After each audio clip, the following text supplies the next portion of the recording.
નજર કરીએ 3 મિનિટ 18 ખબર પર।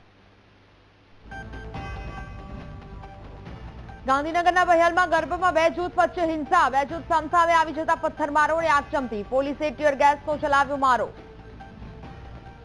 રાજકોટના પ્રખ્યાત નેલસિટી ક્લબના ગરબામાં ફરી વિવાદ, ગરબામાં માતાજીની આરાધનાને બદલે વાગ્યા અંગ્રેજી અને બોલિવૂડના ગીતો। જૂનાગઢમાં કેશોદમાં પરિણીતાના આપઘાત કેસમાં આરોપી પતિની ધરપકડ, પત્નીને આપઘાત કરવા મજબૂર કર્યાની નોંધાઈ હતી ફરિયાદ। ઉના શહેરની મુખ્ય બજારમાં રખડતા ઢોરનો ત્રાસ યથાવત, આખલાએ વૃદ્ધને લીધા અડફેટે, લોકોમાં ભયનો માહોલ। અમદાવાદ કોર્પોરેશનના ઇજનેર વિભાગે ફરી કર્યું બુદ્ધિનું પ્રદર્શન, નિકોલમાં આરસીસી રોડ બનાવ્યા પછી તંત્રને યાદ આવી ડ્રેનેજ, રોડ તોડી બનાવાઈ રહી છે ડ્રેનેજ। સુરેન્દ્રનગરના વઢવાણમાં મારામારી, અંગત અદાવતમાં શખ્સોએ 3 લોકો પર હુમલો કર્યો, ઘટના સીસીટીવીમાં કેદ। નડિયાદ મનપામાં સફાઈ કામદારોના નેતાને ઘેરીને કરવામાં આવ્યો હુમલો, સફાઈ કામદારોને વિશ્વાસમાં લીધા વિના કમિશનર સાથે ગુપ્ત બેઠક કરવાનો લાગ્યો આરોપ।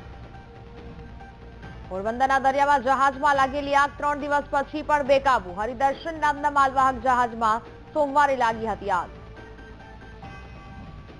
ગાંધીનગરમાં નર્મદા કેનાલ પર સાયકો કિલર વિપુલ પરમારનું એન્કાઉન્ટર, મૃતદેહનું આજે થશે પોસ્ટમોર્ટમ કરાશે। પીએમ રિપોર્ટમાં કેટલા રાઉન્ડ ફાયરિંગ થયું તેની વિગતો આવશે સામે।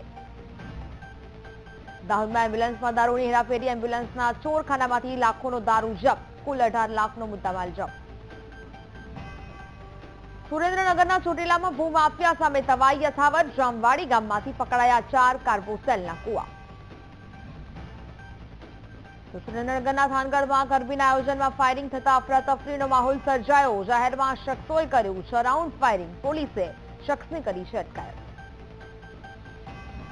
સુરત જિલ્લામાં ફૂલોની ખેતી તરફ વળ્યા ખેડૂતો, શેરડી અને ડાંગરનો યોગ્ય ભાવ ન મળતા ફૂલોની ખેતી કરી રહ્યા છે ખેડૂતો।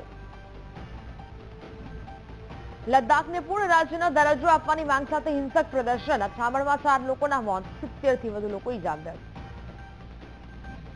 લદ્દાખમાં હિંસા પછી કેન્દ્ર સરકારનો મહત્વનો નિર્ણય, પ્રદર્શન પર સરકારે લગાવ્યો પ્રતિબંધ, કહ્યું સોનમ વાંગચુકને કારણે થઈ હિંસા। પાકિસ્તાન પછી બાંગ્લાદેશ પણ ભારત સામે ઘૂંટણીએ, એશિયા કપમાં 41 રને બાંગ્લાદેશ સામે ભારતની જીત, ટીમ ઇન્ડિયાની ફાઇનલમાં એન્ટ્રી। ઇઝરાયલ પર યમને કર્યો ડ્રોનથી એટેક, ઇઝરાયલની એક હોટેલ પર ડ્રોન એટેક, હોટેલમાં બ્લાસ્ટ થતા 4 લોકો ગંભીર રીતે ઇજાગ્રસ્ત। ચીનમાં ભારે પવન સાથે ખાબક્યો વરસાદ, ભારે પવન ફૂંકાતા નુકસાન, પાણીમાં ડૂબ્યા ઘર, ઘરવખરીને નુકસાન, 20 લાખથી વધુ લોકો થયા પ્રભાવિત।